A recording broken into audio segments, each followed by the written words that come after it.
అమ్మ నమస్తే. నమస్తే అమ్మా. అమ్మా హ్మ్. పీరియడ్స్ హ్మ్. కరెక్ట్‌గా రెగ్యులర్‌గా రావాలి అంటే ఏం చేయాలమ్మా? ఎందుకంటే చాలా మంది పిల్లల్లో చూస్తున్నాం ఇర్రెగ్యులారిటీ. ఒక వయసు వచ్చాక అంటే అది సహజం అది. కానీ చిన్న చిన్న పిల్లల్లో కూడా 20 నుంచి చూసుకుంటుంటేనమ్మా, ఎవరితో మాట్లాడినా నాకు 2 మంత్స్‌కి ఒకసారి పీరియడ్స్ వస్తున్నాయని, హెవీ బ్లీడింగ్ అవుతుందని, లేకుంటే అసలు బ్లీడింగ్ అవ్వట్లేదని. ఇలాంటి సమస్యలు ఎక్కువగా చూస్తూ ఉన్నాం. నేను నేను అనుకున్న ఒక రీజన్ చెప్తాను. ఎర్లీగా పిల్లలు మెచ్యూర్ అవ్వటం ఏమన్నా ఒక కారణమా? ఎందుకంటే ఇదివరకు 13, 14, 15 ఆ ఏజ్‌కి. కానీ ఇప్పుడు చూసుకుంటే 8, 9, 10 లోపే మెచ్యూర్ అయిపోతూ ఉన్నారు. అదేమన్నా కారణమమ్మా అసలు? దానికి హార్మోనల్ ఇంబాలెన్సే కారణం అమ్మా. 8 ఏళ్లకి అవ్వడం కూడా మనం తీసుకునే ఆహారాల్లో హార్మోన్స్ చాలా ఉంటున్నాయి. For example soya. సోయా తీసుకుంటే అది కూడా ఫిమేల్ హార్మోన్స్ ఇవన్నీ ఆఖరికి పాలల్లో కూడా గేదెలకి, ఆవులకి హార్మోన్‌లు అవునవును. ఇస్తున్నారు. ఈ హార్మోన్‌ల కారణం ఆడపిల్లల్లో అది మీరు చెప్పింది కరెక్టే. ఆడపిల్లల్లో తొందరగా మెచ్యూర్ మెచ్యూర్ అయ్యే అవ్వటం. లక్షణం. మగపిల్లలకేమో గడ్డాలు, మీసాలు రాకపోవడం. ఆ! కనపడుతున్నాయి కదా! చాలా అవునవునవును. మందికసలు రావట్ల. ఆ! అసలు ఫుల్లుగా ఉండేవాళ్ళు చాలా తక్కువ. అందుకేనేమో ఇలా ఉండండి అని జెప్పి ఇప్పుడు పెద్ద పెద్ద వాళ్ళందరూ గడ్డాలు పెంచుకుంటున్నారు. మాలాగా ఉండండిరా అని. అవును. లేని వాళ్ళకి ఆదర్శం అనిపిస్తూ ఉంటుంది నాకు. ఇదంతా కూడా ఈస్ట్రోజన్ అనేటటువంటిది బాగా వీళ్ళు తీసుకునే ఫుడ్‌లో ఉండడం వన్ ఆఫ్ ద రీజన్స్ అమ్మా. దానివల్ల లావుగా కూడా ఉంటారు. హ్మ్. పిల్లలు లావెక్కుతున్నారని చెప్పి వాళ్ళు బాగా లావుగా ఉండే ఆహారాలు పెట్టడం వాటన్నిటిలో ఈస్ట్రోజనే వన్ ఆఫ్ ద రీజన్స్. ఇది మీరన్నది ఒకటి కారణమైతే, అంటే త్వరగా మెచ్యూర్ అవ్వడానికి మాత్రమే ఆ! అదే ఆ! కారణం. ఆ! అయితే ఇర్రెగ్యులర్‌గా ఉండడానికి చాలా కారణాలున్నాయమ్మా. ప్రధానంగా ఫస్ట్ టైమ్ మెచ్యూర్ అయినప్పుడు వాళ్ళు కొన్ని నియమాలు పాటించాలి. అవి పాటించట్ల చాలామంది. హుహు. 10 మందికి మేము చెప్పకూడదు. ఇది గూడా ఒకటి చెప్పుకోవాల్సిందా? హ్మ్. దాచుకోవాల్సింది చెప్పుకోవాల్సింది కాదు అన్న వరకు మనం అంగీకరించొచ్చు గానీ, అప్పుడు పాటించాల్సిన నియమాలు పాటించడానికి ఏమైంది? చెప్పకుండా పాటించొచ్చుగా? హ్మ్. అవునమ్మా. చెప్పకుండా నియమాలు పాటించొచ్చు కదా! ఆరోగ్య దృష్టితో చేయాల్సింది. హ్మ్. ఏమిటి అంటే, వాళ్ళకి ఉప్పు, కారాలు పెట్టరు ఆ 3 రోజులు. ఫస్ట్ టైమ్ మెచ్యూర్ అయినప్పుడు. హ్మ్. 3 రోజుల పాటు వాళ్ళకి ఉప్పు, కారాలు పెట్టరు. ఎందుకంటే ఉప్పు, కారాలు బాగా ఉన్నటువంటి ఆహారం గనక తీసుకున్నట్టయితే దాని తాలూకు మొట్టమొదటిసారి హార్మోన్స్ విడుదలవుతున్నాయి గదా! అవును. వాటిల్లో డిస్టర్బెన్స్ ఉంటుంది అని. ఆ! హార్మోన్స్ ఎప్పుడు తినే ఉప్పు, కారాలు బట్టే కదా! స్పైస్ బట్టే అవునవునవును. కదా! హార్మోన్‌ల అవును. డిఫరెన్స్ వస్తూ ఉంటుంది. కోపతాపాలు అవన్నీ గూడా. హ్మ్. అట్లాంటిది ఆ టైంలో పెట్టకపోవడం. వాళ్ళని వీలైనంత రెస్ట్ ఉండేట్టుగా చూడడం. అందుకే కదలకుండా కూర్చోమని చెప్తారు. కదలకుండా ఉండాల్సిందే కదా! అవును. ఆఖరికి టాయిలెట్‌కి కూడా దూరంగా వెళ్ళకుండా దగ్గరలోనే ఇవన్నీ చేసేవాళ్ళు. చేయడం, ఏ రకమైనటువంటి శ్రమ పడకుండా అంటే సూదిలో దారం గుచ్చడం, కుట్టడం అది కూడా కంటికి అలసట కదా! అవునవును. అది కూడా టోటల్ రిలాక్సేషన్ అనమాట. ఒకే చోట కూర్చోవడం, దానివల్ల చెవులకి ఏమి ఎక్కువ పెద్ద శబ్దాలు వినపడక చెవి సెన్సిటివ్‌గా ఉన్న చెవి కూడా రిలాక్స్ అవుతుంది. ఎందుకంటే మీరు చూడండి తలనొప్పులవి వచ్చి చాలా చికాకుగా ఉంటే ఇంత సౌండ్ కూడా భరించలేరు. ఇరిటేషన్ ఇరి అనిపించేస్తుంది. అది అంటే సెన్సిటివ్ అయిందనమాట అది. ఆ సెన్సిటివిటీ ఉంటుంది అని ఊహించి వాళ్ళకి రిలాక్సేషన్ ఇస్తారు. పంచేంద్రియాలకి, కర్మేంద్రియాలకి అన్నిటికీ కూడా జ్ఞానేంద్రియాలు, కర్మేంద్రియాలకి కూడా రిలాక్సేషన్ ఇచ్చి డైజెస్టివ్ సిస్టమ్‌కి కూడా రిలాక్సేషన్ ఇస్తారు. అది మంచి పులగం పెట్టేవాళ్ళు. అవును. ఆ పులగం ఎట్లాంటిది గట్టిగా కాదమ్మా. ఆ! లూజ్. ఒక యూనిట్ పెసరపప్పుకి 2 యూనిట్ల బియ్యం తీసుకొని, హ్మ్. 8 యూనిట్ల హ్మ్, హ్మ్. నీళ్లు పోసి, పోసి మళ్ళీ 1 యూనిట్ నెయ్యి వేసి, ఇది మెత్తగా ఉడికేటట్టుగా చేసి, బెల్లం వేసి పెట్టేవారు. ఉప్పుండదు. హ్మ్. బెల్లంలో ఉన్న ఉప్పు చాలు. అంటే ఇంత ఉడికితే అది అరుగుతుంది తేలిగ్గా. మీరు గమనించినట్టయితే చాలామందికి ఏమాత్రం డిస్టర్బెన్స్ ఉన్నా పీరియడ్స్ టైంలో డైజెషన్ బావుండదు. అవును. అందుకని ఆ టైంలో ఇంత తేలికగా అరిగే బలవర్ధకమైన ఆహారం పెట్టేవారు. హ్మ్.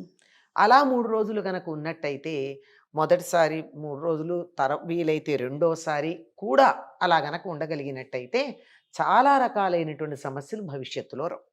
హ్మ్. పైగా అప్పుడు చిమ్మిలి పెట్టేవాళ్ళు. చిమ్మిలంటే నువ్వులు, నువ్వులు, బెల్లం. బెల్లం. ఎప్పుడైతే నువ్వులు తిన్నారో లోపల ఎక్కడన్నా బయటికి వెళ్ళిపోకుండా మిగిలిపోయినటువంటి గడ్డలు లాంటి క్లాట్స్ లాంటివి ఉంటే వెళ్ళిపోతాయి. వెళ్ళిపోయి క్లీన్ అవుతుంది. ఒకసారంటూ లోపలిది ఫుల్ క్లీన్ అయితే మళ్ళీ నెక్స్ట్ టైం చాలా హ్యాపీగా ఉంటుంది. తప్పనిసరిగా నువ్వులు బెల్లమే.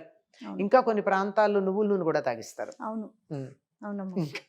సరే, అది కాకపోయినా ఇంతవరకు ఇలా 2 సార్లు వీలైతే 3 సార్లు గనక జాగ్రత్తగా మొదటిసారి గనక చేసినట్టయితే 90% ప్రాబ్లమ్స్ ఉండవు అని చెప్పి మన పెద్దలు అన్నారు. అలా ఉన్న వాళ్ళని మనం గమనించాం కూడా. ఇవి చెయ్యకపోవడం ఒక కారణం. ఆ తర్వాత ఆ సమయాల్లో ఇష్టం వచ్చినట్టు తినడం. ఏముంది, ఇది మామూలే కదా, దీని గురించి మనం పట్టించుకోవాల్సింది ఏముంది అని చెప్పి ఇష్టం వచ్చినట్టు ప్రవర్తించటం. అంటే ఆ సమయంలో రెస్ట్ కావాలమ్మా. శరీరానికి విశ్రాంతినివ్వాలి. శారీరకంగా మానసికంగా విశ్రాంతి ఇవ్వాలి. అందుకని విశ్రాంతినివ్వడం కోసం ఇంట్లో ఉంటే పనులు చెప్తారని కొంచెం దూరంగా కూర్చోమని చెప్పేవాళ్ళు. అవును. పైగా ఆ సమయంలో శరీరం నుంచి కొన్ని Toxins. వేల టాక్సిన్స్ రిలీజ్ అవుతాయట, which effect the thymus gland, heart దగ్గర ఉండేది. అందువల్ల కొంచెం దూరంగా ఉంటే హార్ట్ ప్రాబ్లమ్స్ రాకుండా ఉంటాయి మిగిలిన వాళ్ళకి కాదు. అందువల్ల అలా గనక ఉన్నట్టయితే కొంతవరకు అదుపులో ఉంటాయి. ఆ తరువాత ప్రతి నెల కూడా విశ్రాంతి తీసుకోవాలమ్మా. విశ్రాంతి తీసుకోవడం, ఆహారం కూడా తేలికగా, మరీ కారము పచ్చళ్ళు అలాంటివి కాకుండా వీలైనంత వరకు తేలిగ్గా అరిగే ఆహారం తీసుకుంటూ గనుకున్నట్టయితే 90% రాదు. అయినా వస్తున్నాయి. అంటే ఇవేం తీసుకోవట్లేదు, 100% ఈ జాగ్రత్తలు తీసుకునేవాళ్ళు లేరు. అయినా ఎక్కడో ఒకళ్ళిద్దరు తీసుకున్నా వస్తున్నాయి. తీసుకోకపోయినా కొంతమందికి రావు. ఎందుకంటే అందరూ అంత సెన్సిటివ్గా ఉండరు కదా, రాకపోవచ్చు. వాళ్ళకి రాలేదు, నాకెందుకు వచ్చింది అంటే వాళ్ళు ఇప్పుడు ఇంతమందికి కరోనా వచ్చింది కొన్ని లక్షల మందికి, కొంతమందికి రాలేదు. ఎందుకు రాలేదు అంటే వాళ్ళకి రెసిస్టెన్స్ ఎక్కువ ఉంది, ఇమ్యూనిటీ ఉంది. సరే, ఇలా అయిన తర్వాత ఇలా రావడానికి మధ్యలో 2 నెలలు 3 నెలలు దూరంగా ఉండడానికి కారణం ఏమిటంటే శరీరానికి తగినటువంటి వ్యాయామం లేదు. కూర్చున్న చోటు నుంచి కదలరు. ఆఖరికి టీవీ ఛానల్ మార్చాలంటే కూడా రిమోట్. ఈ మధ్య రిమోట్ కూడా వస్తున్నాడు, ఎలెక్సా అని పిలుచుకుంటున్నారు. అయిపోయిందా? ఇంకా రేపు పొద్దున ఎలెక్సా అని పిలవడానికి కూడా నోరు నొప్పని ఇంకేం చూస్తారో నాకు తెలియదు. మరి శరీరానికి శ్రమ ఏది? శ్రమ లేకపోతే ఏమవుతుంది? వాడనటువంటి అవయవాలు పాడైపోతాయి. ఒక వాచ్ కొన్నాళ్ళు వాడకపోతే పనిచేయదు, ఒక కారు కొన్నాళ్ళు వాడకపోతే పనిచేయదు. మన శరీరంలో అవయవాలు కూడా కొన్నాళ్ళు వాడకపోతే పని చేయకుండా తయారవుతాయి. ఈ పని చేస్తే తప్ప హార్మోన్లు రావు. మనం బాగా ఎక్సర్సైజ్ చేశారనుకోండి, చెమటలు పడతాయి, కానీ ఎంత హ్యాపీగా ఉంటుంది. కారణం ఏమిటంటే అప్పుడు రిలీజ్ అయ్యే హార్మోన్లే కారణం. ఇటువంటి హార్మోన్స్ మనకి పని చేయకపోవడం వల్ల శరీరంలో రిలీజ్ అవ్వకపోయేటప్పటికి ఏమవుతుందమ్మా? హార్మోన్ల రిలీజ్ లేకపోతే, హార్మోన్ల వల్లే కదా ఇవన్నీ జరిగేది. అవును. ఫెమినైన్ మాస్కులైన్ అనే డిఫరెన్సు హార్మోన్ల వల్ల వచ్చింది. హార్మోన్లు సరిగ్గా రిలీజ్ కాకపోవడం వల్ల ఇవి డిస్టర్బ్ అవుతాయి. అంచేత శారీరకమైనటువంటి శ్రమ కల్పించాలి, సరైనటువంటి ఆహారం తీసుకోవాలి, సమయాన్ని పాలించాలి. కానీ ఇక్కడ చాలా పెద్ద సమస్య ఉంది. చాలామంది ఆడపిల్లలు వర్క్ ఫ్రమ్ హోమ్ ఒకటి, తర్వాత ఆన్లైన్ వర్కింగ్ ఒకటి చేయడం వల్ల వీళ్ళకి చాలా ప్రాబ్లం ఉంది. ఒకటి కూర్చున్న చోటు నుంచి కదలకపోవడం అయితే, రెండోది bioclock disturbance. Major problem bioclock disturbance. శరీరంలో కూడా ఒక గడియారం ఉంది. ఈ గడియారం బయట ప్రకృతిలో అనుసంధానం అయ్యి ఉంటుంది. రాత్రి ఎందుకు నిద్ర వస్తుందమ్మా? ఎందుకు వస్తుంది? ఎట్లాంటి వాళ్ళకి? వాతావరణాన్ని బట్టి. కనుక ప్రకృతి రాత్రి మేలుకోవడం సహించదు. పగలు మేలుకోవాలి, రాత్రి పడుకోవాలి. మన శరీరంలో కూడా అవయవాలు రాత్రి బాగా కొన్ని పనిచేస్తాయి. ఈ తెల్లవారుజామున కిడ్నీలు పనిచేస్తాయట, రాత్రి లంగ్స్, టైమింగ్స్ ఉన్నాయి. ఆధునిక శాస్త్రజ్ఞులు కూడా చెప్పారు టైమింగ్స్. ఈ టైంలో ఇది పనిచేస్తుంది, ఈ టైంలో ఇది పనిచేస్తుందని. వాటిని అవి పనిచేసేవన్నీ ఓవర్హాల్ అయ్యి పొద్దుటికి ఫ్రెష్గా పనిచేస్తాయి కదా శరీర అవయవాలు బాగుండేది. అందువల్ల మొట్టమొదట బయోక్లాక్ డిస్టర్బ్ అయితే కన్‌ఫ్యూజ్ అయ్యేది ఏమిటయ్యా అంటే హార్మోన్స్. హార్మోన్స్ కన్‌ఫ్యూజ్ కన్‌ఫ్యూజ్ అయితే అవ్వంగానే హార్మోన్స్ ప్రభావం వల్ల వచ్చే first activity periods. Periods. So, periods get disturbed. రావాలా? వద్దా? లెక్క రాత్రా? పగలా? అది కన్‌ఫ్యూజ్ అవుతుంది. 28 డేస్‌కి రావాలి. 28 డేస్‌కి రావాలంటే 24 గంటల్లో రాత్రి, పగలు లెక్కేసుకుంటే నువ్వు రాత్రి మేలుకున్నావు. ఇది పగలవుతోందా? రాత్రవుతోందా? It gets confused.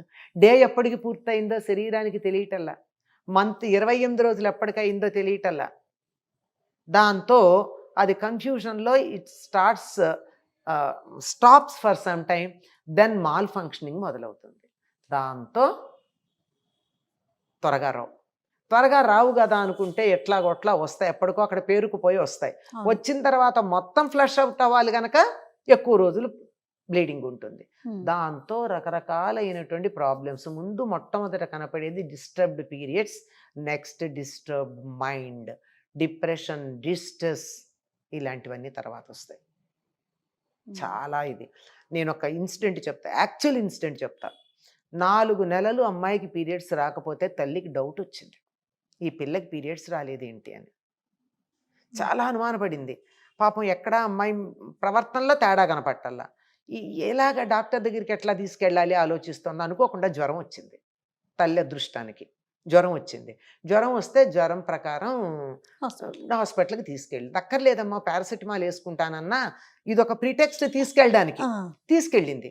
తీసుకెళ్ళాక డాక్టర్‌తో ఏదో మాట్లాడుతూ అమ్మా ఈ నైట్స్ బాగా మేలుకుంటే కూడా ఇలా వస్తుందా అని కావాలని అదలా లంకికి మాటల సంబంధం పెట్టింది. పెట్టాక ఆ డాక్టర్ 1, 2 అడిగింది. అడిగి అమ్మాయి నీకు ఎన్నాళ్ళయింది పీరియడ్స్ వచ్చి? యాక్చువల్ జరిగిన ఇన్సిడెంట్ చెప్తున్నా అమ్మ. నేను. 4 మంత్స్ అయింది. అంటే వెంటనే డాక్టర్ ప్రిస్క్రిప్షన్ రాసింది. Stop the job. హ్మ్. జ్వరానికి, జాబ్‌కి సంబంధం ఏమిటి అని. నేను చెప్పాను, నా మాట మీద నమ్మకం ఉంటే మానేయి. నీ పీరియడ్స్ అడ్జస్ట్ అవుతాయి. తర్వాత నీ ఆరోగ్యం బాగుంటుంది అని. పాపం ఆ అమ్మాయి కొంచెం మంచిది గనక తల్లి అనుకుంది. నా కూతుర్ని నేను అనవసరంగా అనుమానపడ్డాను. ఆ! 4 నెలలు పీరియడ్స్ రాలేదేంటి పిల్లకని అనుమానపడ్డాను. అయ్యో! అని తను పాపం మనసులోనే క్షమాపణ చెప్పుకుంది. ఆ అమ్మాయి పీరియడ్స్ జాబ్ మానేసింది. 1 వీక్‌లో పీరియడ్స్ వచ్చాయి. నెక్స్ట్ మంత్ ఎగ్జాక్ట్‌లీ 28 డేస్‌కొచ్చాయి. This is incident I have seen with my own eyes. Okay. ఆ తల్లి కూతురు నాకు తెలుసు. మరి ఇది పీరియడ్స్ డిస్టర్బెన్సు అన్నదానికి ఇంతకన్నా గొప్ప ఉదాహరణ నేను లేదు. చెప్పాలని అనుకోవటంలా. సూపర్. కరెక్ట్ అమ్మా. హ్మ్. సో, బయో సిస్టమ్‌ని మనం ఫాలో అవ్వాలి. అమ్మా! ఖచ్చితంగా. బయోక్లాక్ ఉంది కదా! ఆ! అది దాన్ని ఫాలో అయితే 120 ఏళ్ళు బతుకుతాం. హ్మ్. అది అంతేనమ్మా. సంగతి. అంటే ఈ ఉద్యోగాలు చేసేవాళ్ళే కాదమ్మా. మరి మా అమ్మాయి ఉద్యోగం చేయట్లేదైనా డిస్టర్బెన్స్ ఆ! ఏంటి అని అడిగేవాళ్ళు ఉంటారు ఉంటారు. కదా! అవును. అమ్మాయి ఎప్పుడు పడుకుంటోందో చూడండి. హ్మ్. హ్మ్. ఎప్పుడు పడుకుంటోంది? అర్ధరాత్రి దాకా మేలుకుంటోందా? ఉద్యోగం చేయట్లేదు గానమ్మా టీవీ చూస్తుంది. మేము టీవీ కట్టేస్తే సెల్ ఫోన్‌లో చూసుకుంటుంది సీరియల్సు. లేదా ఇంకేవో ఉంటాయి గదా! ఆ! చూస్తాయి లేతే చాటింగ్. ఏదైనా. హ్మ్. మేలుకోవడం అన్నదే ప్రధానం. అది నువ్వు ఆహ్, హ్మ్, ఉద్యోగానికి కోసం మేలుకున్నావా? చాటింగ్‌కి మేలుకున్నావా? టీవీ చూస్తున్నావా? ఇంకేదైనా వర్క్ చేస్తున్నావా? నీ సొంత పనైనా చేసుకోవచ్చు. హ్మ్. ఇలా గనక చేసుకుంటే ఎప్పుడో ఒకసారి it doesn't make much of a difference. కానీ రెగ్యులర్ బేసిస్ మీద గనక అయినట్టయితే అవుతుంది. ఈ రాత్రి తెల్లవార్లు మేలుకోవడాలన్నది చాలా చాలా ప్రమాదకరమైనటువంటి ప్రాబ్లమ్ అమ్మ. అది అన్ని రకాలు డైజెస్టివ్ సిస్టమ్ మీద పనిచేస్తుంది. లివర్ మీద పనిచేస్తుంది, కిడ్నీస్ మీద పనిచేస్తుంది. రాత్రిపూట యాక్టివ్‌గా ఉండి ఓవర్ హాల్ అయ్యే శరీర అవయవాలన్నింటి మీద పనిచేస్తుందమ్మా అది. అందువల్ల మేలుకోవడం ప్రధానం. ఆ! దేనివల్ల అన్నది వేరే మాట. ఈ జాగ్రత్త కూడా తీసుకోవాలి. తీసుకోవాలమ్మా జాగ్రత్త. అమ్మాయికి రెగ్యులర్‌గా పీరియడ్స్ రావట్లేదంటే రోజు 10కి పడుకోబెట్టండి. హ్మ్. ఓవర్ బ్లీడింగ్ అవుతోంది అంటే బ్లీడింగ్ అయినంత కాలం పులగం మాత్రమే పెట్టండి. ఉప్పు, కారాలు లేకుండా. లేదంటే పాలన్నం పెట్టండి. హుహు. ఓకే. పులుపు లేని మజ్జిగ అన్నం పెట్టండి. ఉప్పు, కారం తగలకుండా. ఆ 3 రోజులో, 4 రోజులో అట్లా పెట్టి 2, 3 నెలలు చూడండి రెగ్యులరైజ్ అయిపోతాయి. సూపర్. నమస్తే అమ్మా. నమస్తే అమ్మ.